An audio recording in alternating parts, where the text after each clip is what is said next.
Welcome to the Black Etc. podcast, a podcast about how ideas and culture spread amongst Black Americans, especially outside mass media. I'm your host, Ian Youssef. My guest today is Dr. Psyche Williams-Forson, who is the first of what will be many academics on the show. Dr. Williams-Forson is a professor of American Studies at the University of Maryland, College Park. We had a thorough discussion about new directions in Black American food and scholarship. She gave me a ton of resources that I've documented in the show notes. Scholars, books, social media folks, farmers. I'm grateful for all of the many resources and names she provided. I had spoken to a few of the people she mentioned, but she gave me so much more. I definitely reached out and will reach out to many of the people that she mentioned. In addition to speaking about the future of Black American food or new directions in Black American food, we also talked about her prior work, how chicken played a prominent role in Black entrepreneurship according to her research. We talked about Black food shaming, which is a really important, interesting part of the discussion, I think. This was a very enlightening discussion. I learned a ton, and I think you will too. Today I'm here with Dr. Psyche Williams-Forson.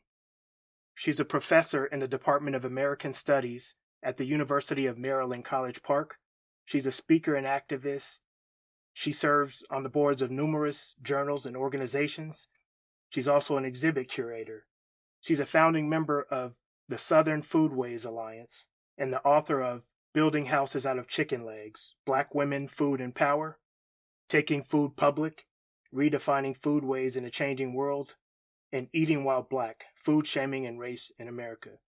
I'm thrilled to welcome Dr. Williams-Forson. Thank you for joining me today. Hey, thanks for having me. What do you think is missing from popular discussions about Black food in this country? Thank you, Ian, for having me on the podcast. I think what's missing at this point from popular discussions about Black food in this country is really the range of food cultures that exist under the umbrella of Black foodways and Black food cultures. So we have had the benefit of a lot of scholarship that has highlighted the South, of course, and not surprisingly, right? We've also of late had a great deal of information about a broad scope of U.S. food cultures, right? From authors like Fred Opie and Adrienne Miller, and of course, the legendary Jessica Harris, with her piece on High on the Hog with Stephen Satterfield. We've been given more access to information about Texas and, the Delta and areas of that nature. What I would like to see more of is, what did Black people eat in New England, in the Midwest, out in the upper Midwest, right? The Great Lakes area in Minneapolis. For example, it was many years ago when my grandparents were still alive that we were talking about fried fish, and my grandfather kept telling me about walleye. I had never heard of walleye, but it's a regional fish, right? And so it's important because just over the way in Chicago, if you're talking about fried fish, you're probably not eating walleye. You're eating catfish, right? Because you're having spaghetti and coleslaw and that whole combination. But those are very different in ways very similar that during Katrina, we learned, if we didn't know before, and many of us did not, that Gulf shrimp is not the same as, for example, shrimp out the Chesapeake or, wherever else you were getting your shrimp. Those are decidedly different tastes, even when the foods might be the same or similar. So it's good to know the various regional types of foods that are out there. You mentioned a few of them, but who are some other people who are thinking about and affecting Black American food in novel and interesting ways? So there's a lot of new work coming out in the world of Black food studies. In addition to Julie Dash's new documentary on Verta Mae Grosvenor, Kimberly Nettles Barcelon, who is working on Black women's entrepreneurship, the second act in food and hospitality. Specifically, she's looking at B. Smith. Of course, you have Soul Fire Farm in upstate New York, which was founded by Leah Penniman. She and her daughter apparently are working on a new product and project on what brought their children to the land. She's a food justice advocate and Black farmer. So that should be exciting coming out. Monica White, whose other work was Freedom Farmers, Agricultural Resistance, and Black Freedom Movement, but she's working on a new project. Ashanti Reese, whose new book is Gather, Black Food, Nourishment, and the Art of Togetherness. That book just came out and she'll be really showcasing it this spring. Then you have, of course, as I mentioned in other contexts, Priscilla McCutcheon, whose work is on religion and religious organizations and environmental justice and land access, and Fannie Lou Hamer. So she's got some good stuff. Constance Bailey, who has a new book coming out. It's an edited volume on gas stations, roadside and convenience cuisine in the U.S. South. That one's called Get It While It's Hot. So there's just some really exciting work that is coming out on the horizon. You got 3 new books out. Well, 2 are out on beverages, right? Tony Tipton Martin's work.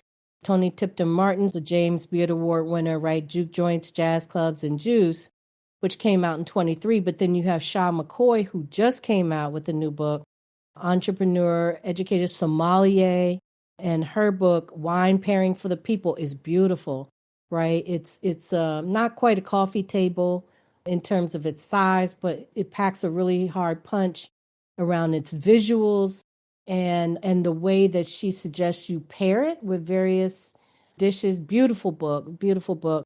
And then, of course, there's the award-winning independent scholar Naoya Kwate, whose other book, White Burgers, Black Cash, was a Beard winner and also won a ton of other awards.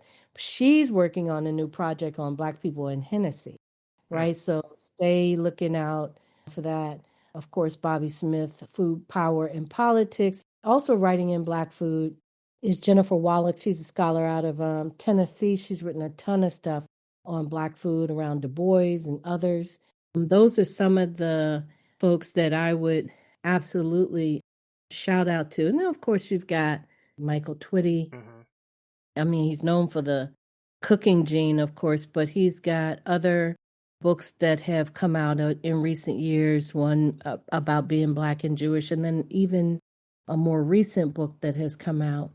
So there's just a lot of work out there that people could delve into and really overconsume, quite frankly. So I would encourage people to look at any or all of those authors.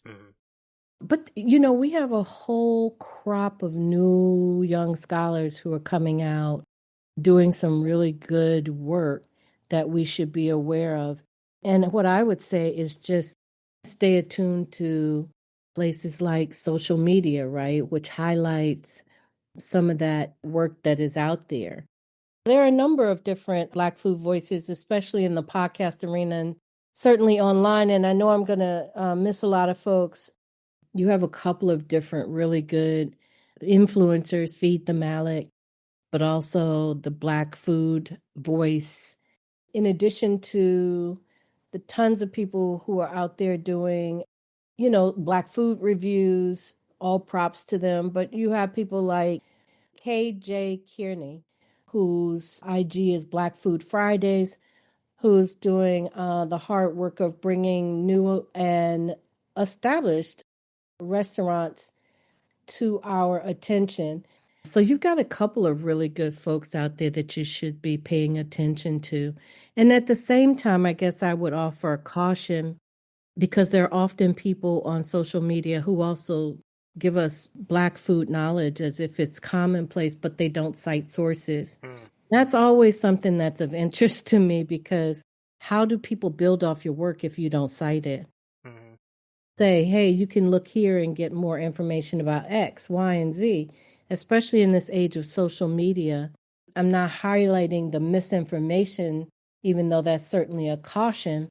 I'm more highlighting, the fact that you want people to build off your work. That's what good scholarship does, so that somebody else can come along and say, hey, I saw this in this book. Let me pull this thread, right? Because there's so much work for all of us in this area. And so I think I would encourage people who do see themselves as influencers, if you're going to be putting that information out there, make it so that it's accessible in a way that other people can build off the good work you've already done. What do you think are some other grassroots vehicles or practices through which people have spread new ideas about Black food? So you mentioned social media. What are some other ways? Well, Black bookstores are going to be one of your number one places, right? Now, not all Black bookstores carry food books. So, I mean, I think that's a great place for you to say, hey, have you heard about this author or this author? And begin to encourage your Black bookstores to actually be mindful of these various authors who are trying to highlight and make us aware of the good work that is being done in these areas of Black food studies. So, social media, Black bookstores. Also, of course, if you're in the academic realm, you can always look up or Google new dissertations in Black food studies, right? Mm-hmm. And other academic articles. There are four major journals, at least four major journals dedicated directly to food studies: Gastronomica, Food and Culture, Food and Foodways.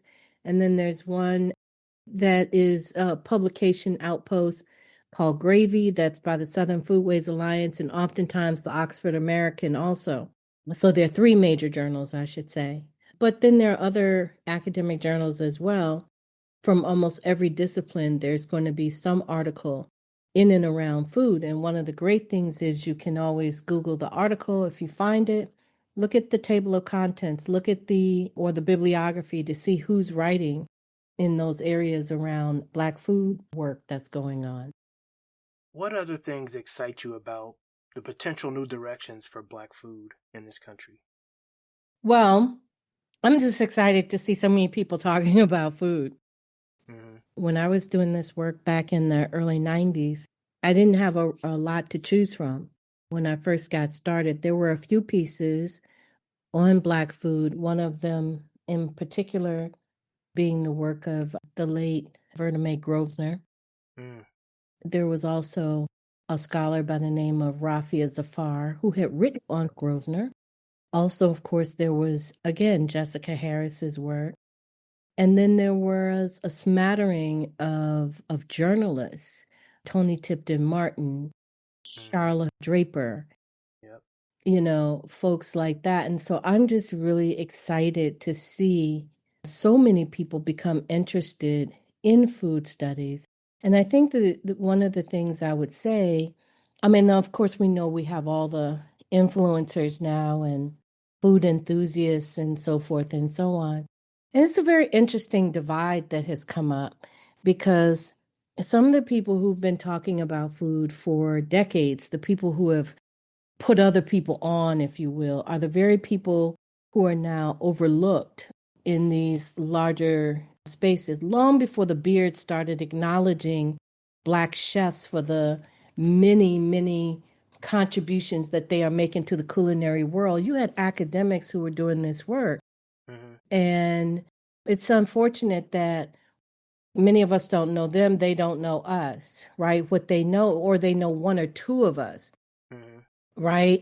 And that's fine if that's how we want to do it. But, there's a lot to be gained from the crossover, quite frankly.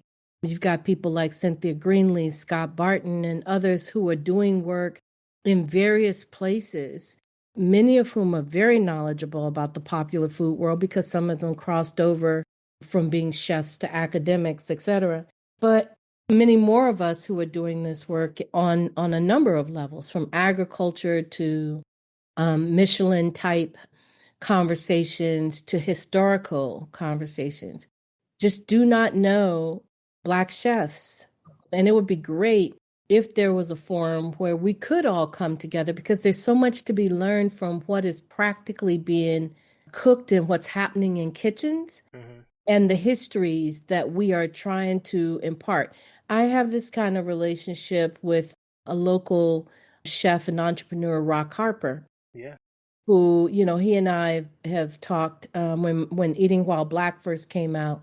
We had a great conversation at a bookstore where we were, doing an exchange of information. And that was really, really powerful because we know what we know as academics. We do the hard work, and they know what they know as chefs who have done the hard work. Pulling that together is incredibly useful, beneficial to the enterprise overall.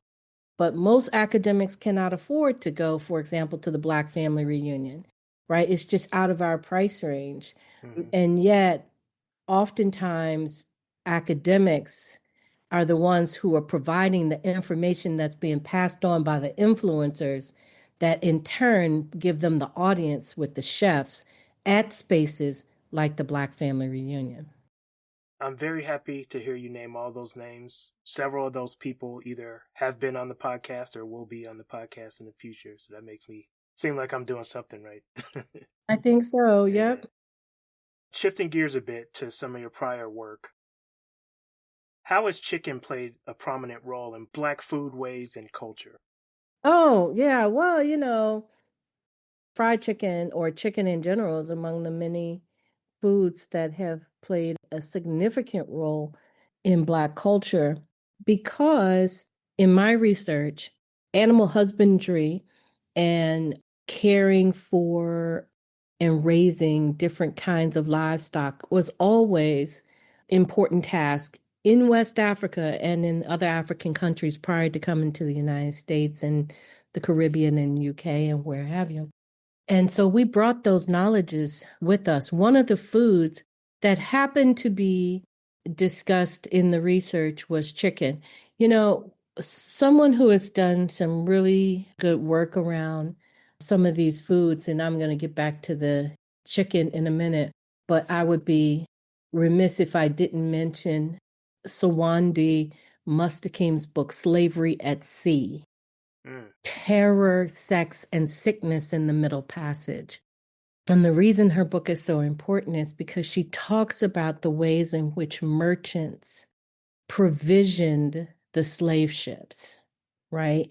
And here's the thing, in all the narratives that we hear and see about enslavement, we forget about the quotidian or the everyday aspects of those horrific journeys, right? Hmm. One of which is how enslaved people were fed. Mm. And so, what Mustakim talks about is the ways in which these slave ships were provisioned with beef and rice and gruel and other things. And the reasons that you had African women aboard many of these slave ships is to provide those meals. Okay. So then when we get to foods like chicken, it was part of that trade, right, during the Middle Passage. But then also, many of the white plantation owners had chickens and they, kept them in cages and whatnot. But oftentimes, the birds would just be running around. And when I used to talk about this, it was interesting because audiences would tell me that can't be true. Black people didn't have that much interaction with chicken. And I would say, well, that's because we're not talking about Safeway giant Wegmans, right? You're talking about yard birds. You're talking about guinea hens. You're talking about birds that just were roaming free. Hmm. And many Black folks, and I say many because way more than what I was able to document, there are even more that were undocumented, would use chicken, the live bird, to barter and trade. Mm. They would barter and trade for bacon, barter and trade for fish, barter and trade for lots of different foodstuffs, right? Some of the earliest documentation is from George Washington's Mount Vernon, where he, in his diary, wrote about letting some of his enslaved maintain gardens, but also raise livestock. And then he would buy it from them, right? And so this was not at all uncommon for some enslaved to have gardens and also to raise fowl.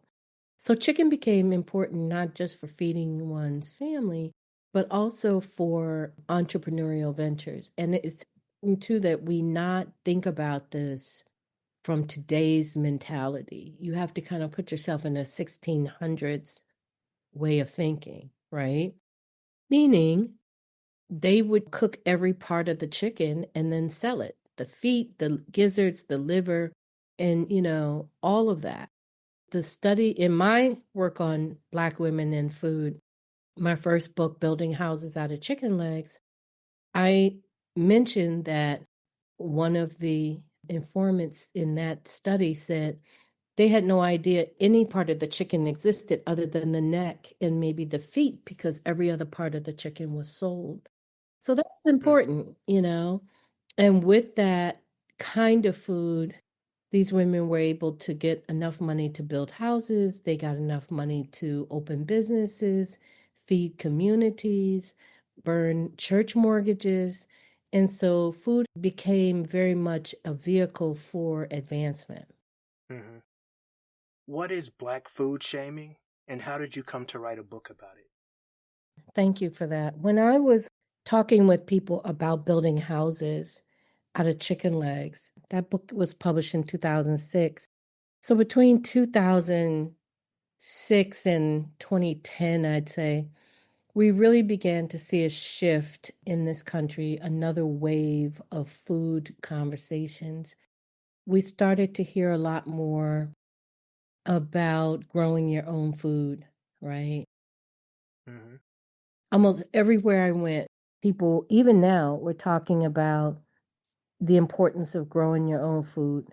And I would often be approached by particularly white women who would say things like, we have to stop getting people to eat fast food and we need to, figure out how we're going to help people to build a garden and so forth. And I'd be like, why? Why is that our concern about other people's lives, right? And what I say in Eating While Black is that the conversations began to take on a moral tone, right? Like literally, it became this conversation of, I'm a better person because I eat clean. Which Hmm. suggests, of course, that if you don't eat the way they do, then you're somehow eating dirty, right? This whole conversation about BMI, which no one interrogates really when they make those comments about what exactly is the body mass index and how did it come to be and why. It's very much a tool of anti-Black racism, right? And so I began to explore these kinds of things, and several other kinds of issues came up, right? Katrina, for example, when we saw on the national AP news that the Black folks who were trying to acquire food were looters, those who were not were survivors, right?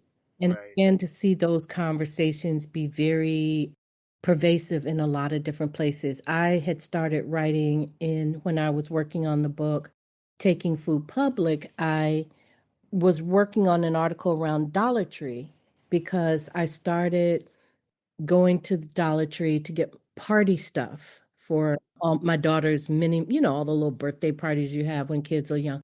And when I was doing that, I started noticing that the Dollar Tree in our area began to get refrigeration Hmm.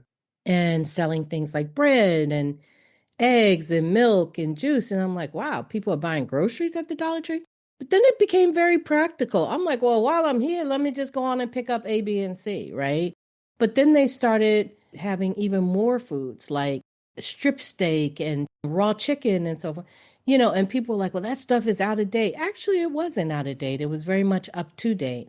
And I knew it was becoming a major factor because just down the road from my Dollar Tree was what we have here in Maryland called Giant Foods. They were right down the street and they started selling foods for $1. So I was like, okay, then there must be something to this, right? Because if the Giant is in competition with the Dollar Tree, then this is very real, right? So those are some of the topics that I cover in Eating While Black.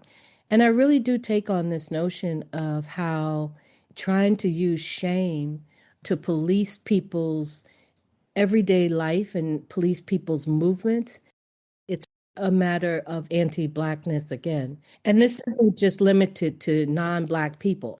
Yeah. Black folks are some of the major purporters of this. You shouldn't be eating that pork. Or you should, and why not?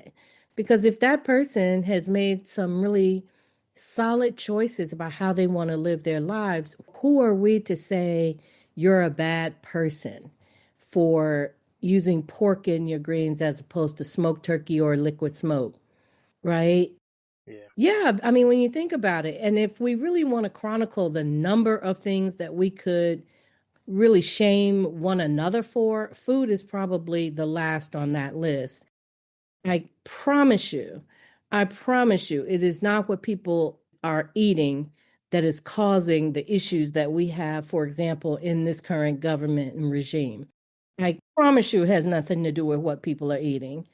And so we need to kind of be very real about how we put emphasis on policing people's lives for our own justification and our own comfort versus being very honest about, what is really happening that would encourage us to shame our fellow humans around how they acquire food and what they choose to eat, because acquiring food alone is just a challenge for a lot of people, right? Just acquiring food, acquiring housing, acquiring health care. Those are the things that we should be pushing back on, not whether or not somebody, runs by McDonald's and gets their kid a Happy Meal because they're in between jobs or trying to make a living for their kid. I'm glad you said that. And it's always amazing to me how pervasive judgmental anti-Blackness is and all the vehicles through which it finds itself, right? So I heard somebody the other day had died from cancer or something, some kind of cancer. Maybe it was D'Angelo. Mm-hmm, mm-hmm, And all I heard was, y'all got to go to the hospital. How come you don't go to the hospital? It's like, why is the first instinct negative? Why is the first instinct judging? mm-hmm, Even when you say you're doing it out of love, right? mm-hmm. Or out of concern, why does the first thing have to be negative? Why don't you do this? What's wrong with you? The pathology part of it. It is pervasive in many different fields. Food is one, but I think even those of us who claim to be pro-Black, who care about Black people, have to be on constant guard against letting the anti-Blackness infiltrate and seep into our ways of thinking. Well, yeah, and the reality is that we live in a pathological society, right? And Yeah, social media has just made that all the more heightened, quite frankly, right? Because the reality is, why don't people go to the hospital? Y'all need to go to the people don't go to the hospital because they don't have health care. yeah, And so why aren't we asking, how come you're not paying people a living wage? How come that's never the question? yeah, Right? Instead, we blame people for choices that they do not have.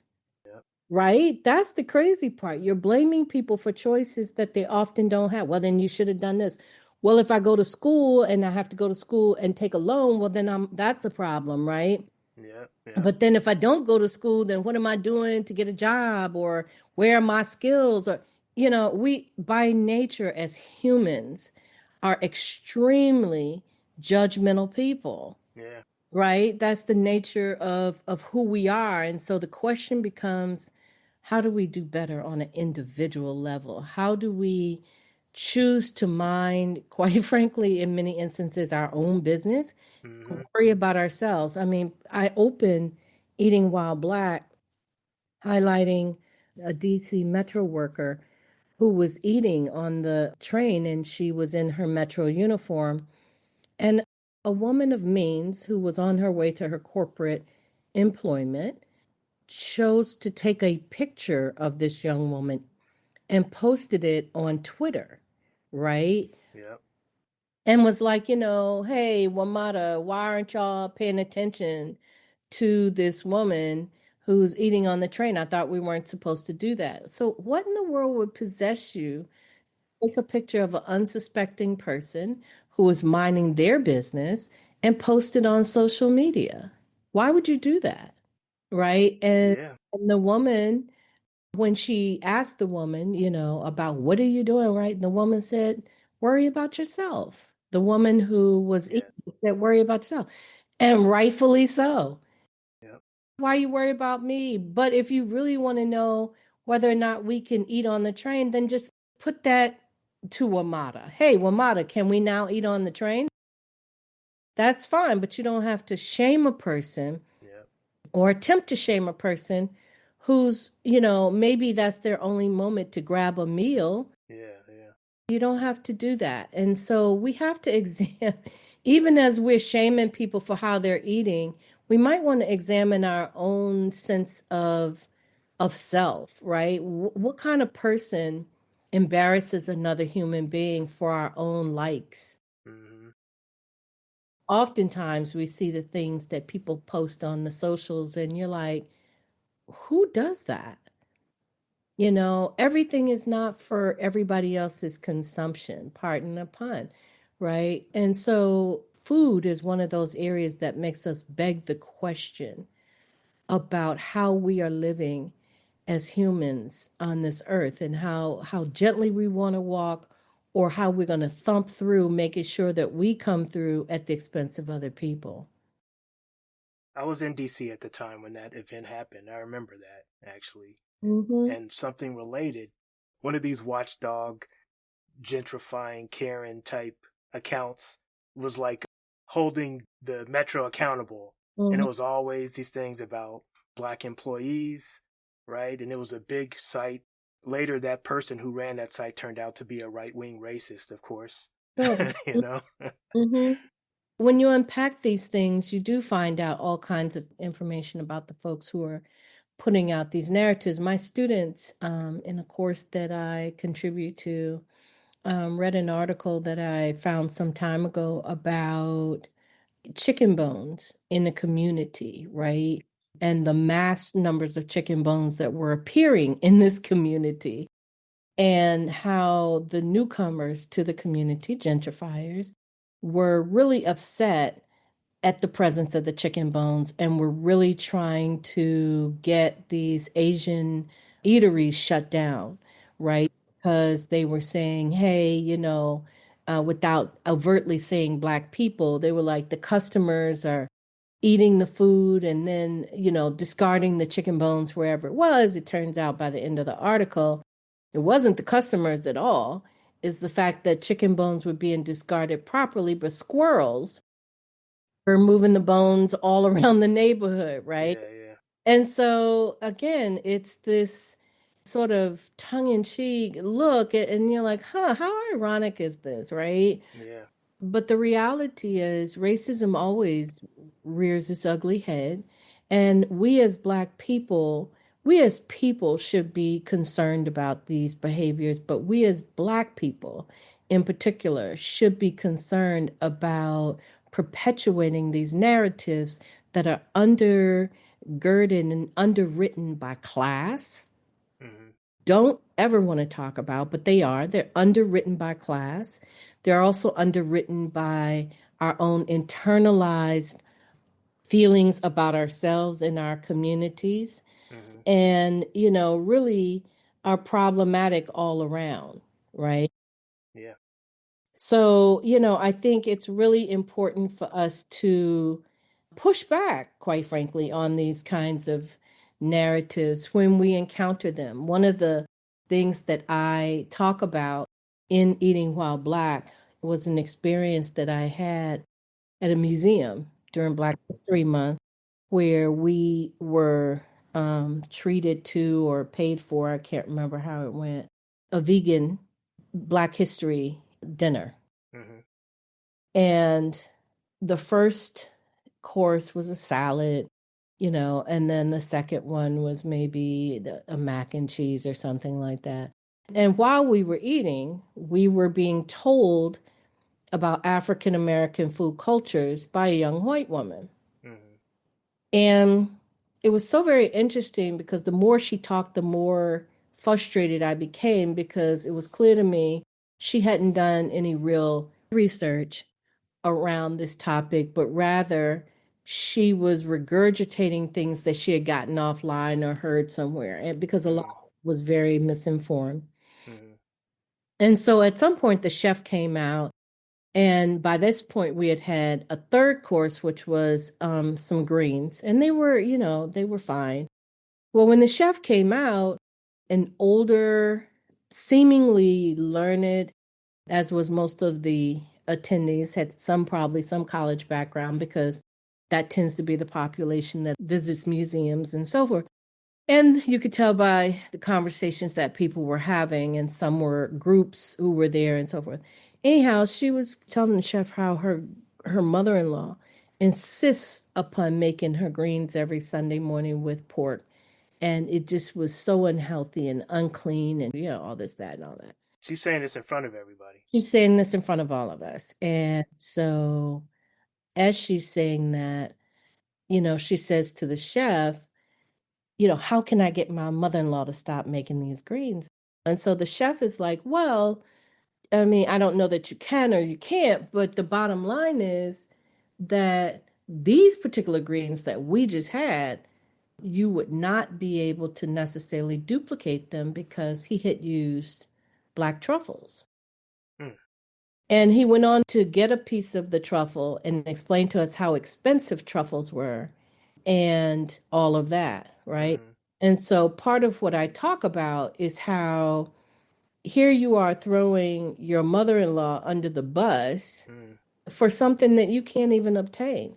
And he went on to tell us, oh, it's not just collard greens. I use carrot tops. I use this. I use that. He had like 6 different types of greens embedded in there. So I took from that this notion that we often are engaged in a performance mm, for the benefit of impressing other people.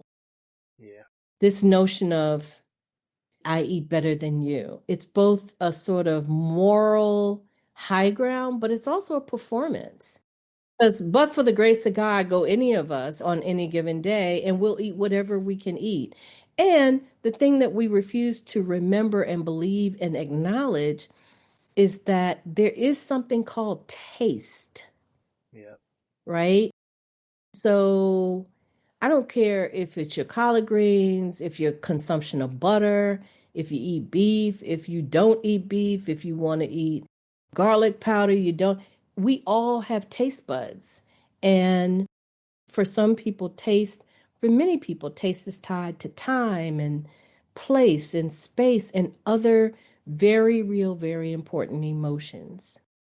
Yeah. And so there are a range of things that go into food decisions that people make.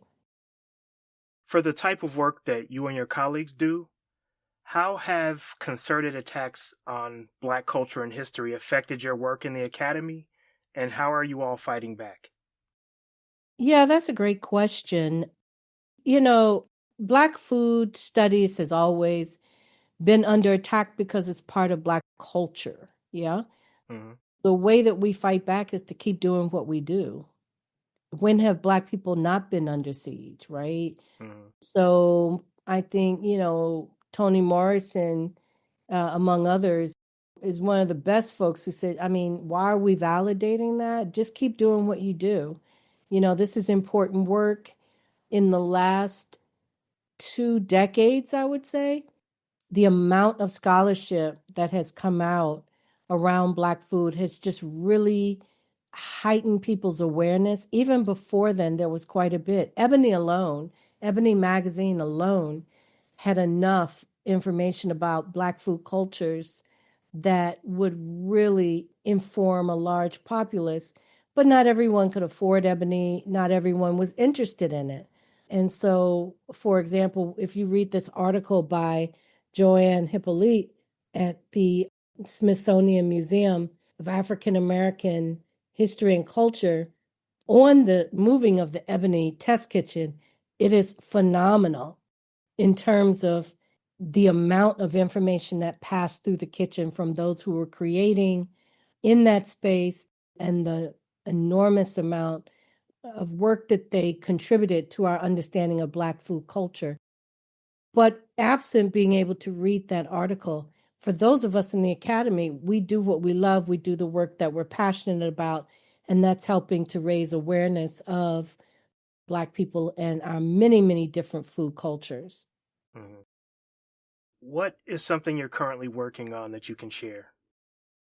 So I'm currently working on a project that I think is going to be a model for many states, and that is thinking about the ways in which we reclaim Black things. There have been several people who have written about Black aesthetics, and I just saw a new book at UNC Press that was about Black time. And I know one of my former colleagues, Julius Fleming, has written about Black time. But I'm interested in domestic interiors, of which, of course, the kitchen is a primary space. And for many years, I taught a course called Black Class, from the Harlem Renaissance to hip hop. Hmm. And we looked at different spaces within Black embodied homes. And when I would ask students, what are you likely to find in a Black home? Consistently, hands down, it's amazing the number of similar artifacts that people identified. So, from music and LPs or some kind of musical apparatus to books and magazines to Black art. And then, of course, we explored the kitchen, and many folks identified a grease can, which you won't just find in the home of a Black family. You can find that in many communities. But it's interesting that that was one of the identified sets of objects. But I'm interested in what artifacts around Black domestic interiors help to define Black culture. Mm-hmm. And again, like I said, the kitchen has a prominent space, but also, particularly in today's households, the great room or some formal living room that used to be covered in plastic and nowadays doesn't necessarily get used, right? Mm-hmm. But there are reasons for that, right? And I think we should have an understanding for why these traditions and practices continue to live on, Mm-hmm. and as our class statuses may change or not, you know? Yeah. Why do we put plastic on the couch other than for preservation, right? But, and to stick to our bodies in the dead of summer, right? I remember those days. But just the rituals and the performances that we often find and take for granted in Black homes.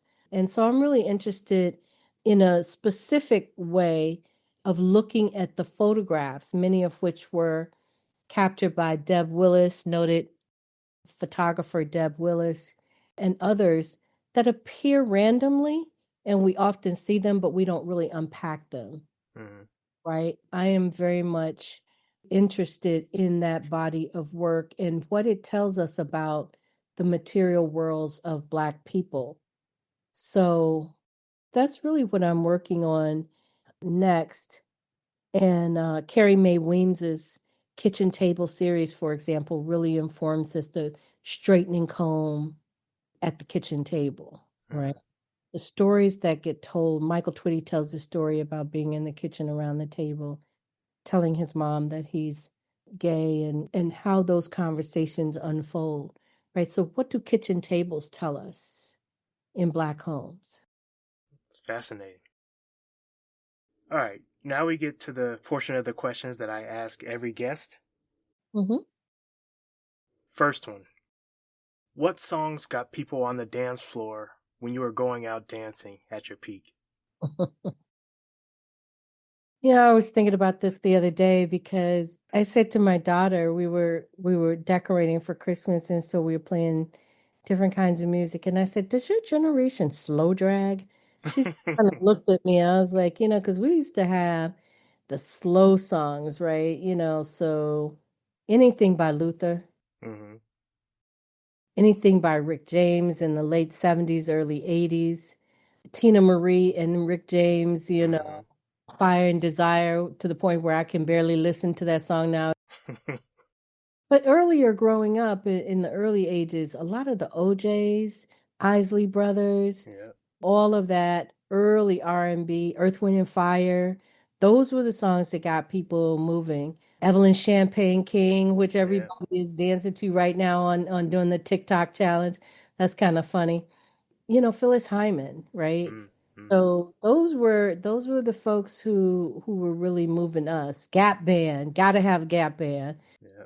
When I came to the DC area, of course, it became Frankie Beverly Yeah. Mays, right? But prior to being up here, those were the folks that we were listening to. What is a Black cultural work that's a classic but is underappreciated? Any genre, any medium. Could be whatever you want. Oh, Black cultural work that's underappreciated. Well, my area is Black literature.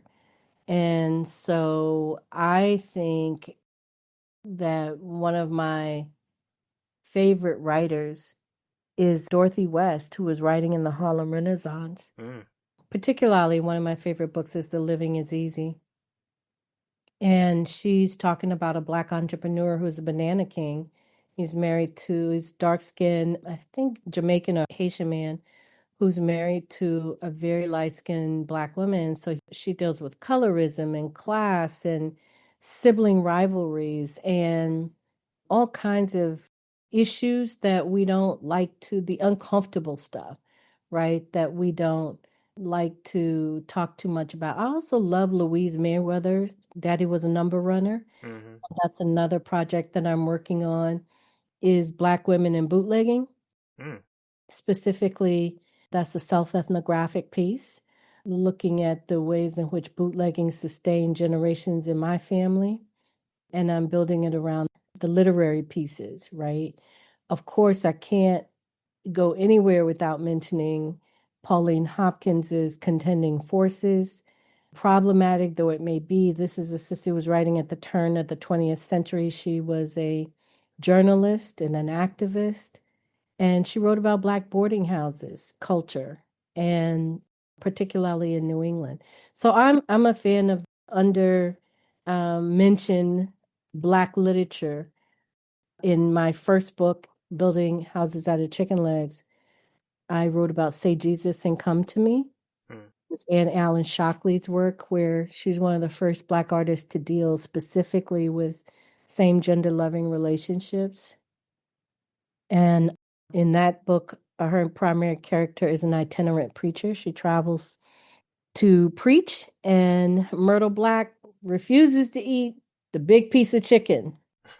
That she is not going to be tricked into gaining weight because she's got to keep her figure so she can attract the women. So I love an under attended to literary scholar, particularly Black women writers. Mm.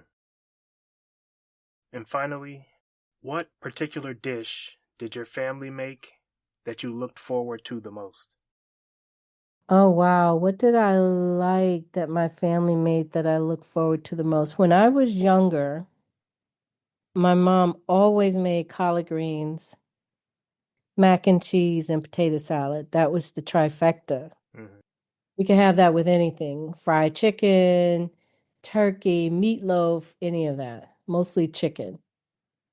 But as I've gotten older, a dish that I really, really appreciated that my dad, who just recently passed away last year around this time, he passed in February of 25. A dish that he loved was carrot salad, and that's shredded carrots and raisins with a little bit of mayo. And people will say, "Oh, it's gross." No, it is. It probably does sound gross, but it's really good, and it carries its own sweetness. Mm-hmm. He loved carrot salad, and I'm thankful that before he passed, before he took a turn and had a stroke, we were able to give him his 90th birthday celebration and included that carrot salad for him because that was his favorite dish. And now I think it's one of mine. That's nice. Well, Dr. Psyche Williams-Forson, thank you for joining me. You were so generous with your time. Where can people find your work? Where can people find you if they want to? Always, I can be found at PsycheWilliams-Forson.com. Also, if you Google me, if you just Google my name, my work tends to pop up in different and interesting places. I find out all the time. But I appreciate anybody who takes the time to read my work, because I do it because I like it, I love it, and I enjoy talking about Black people and the ways in which food has brought us joy and continues to bring us joy, even in the most, perilous times. So thank you, Ian. I appreciate your giving me this platform. Anytime. I'd like to thank Dr. Psyche Williams-Forson again for being on the podcast. You can find her at PsycheWilliams-Forson.com. Please support her by buying her many insightful books. I took away a few things for lessons from this discussion. When Dr. Williams-Forson talked about the need to cite your work, I was really in agreement with that. And her insistence that we need to build on others' work and carry work forward, that to me was a great lesson. So much work gets lost. It's important that we know everybody's not reinventing the wheel. It's important to give credit to those who came before us. She also spoke about the need for partnerships and collaborations from people in different fields. So in her case, she was talking about the chefs and the academics, and also like the media folks, influencers or media folks who get attention from talking about Black food. It's important that all those people work together, learn from each other, and make the entire community stronger. And finally, it spoke to me when she talked about how her and her colleagues are fighting back against attacks on Black studies, Black history, Black folks in general. Her response was, just keep doing the work. Ignore those who would try to diminish you and attack you. Keep persevering and doing your work. With that, I hope you enjoyed the episode. Please visit the website, blacketcpod.com. I just published the full version of the interview about Double Dutch history with three wonderful ladies. So check out that interview. Please like, subscribe, and review on whatever platform you use to listen. Until next time.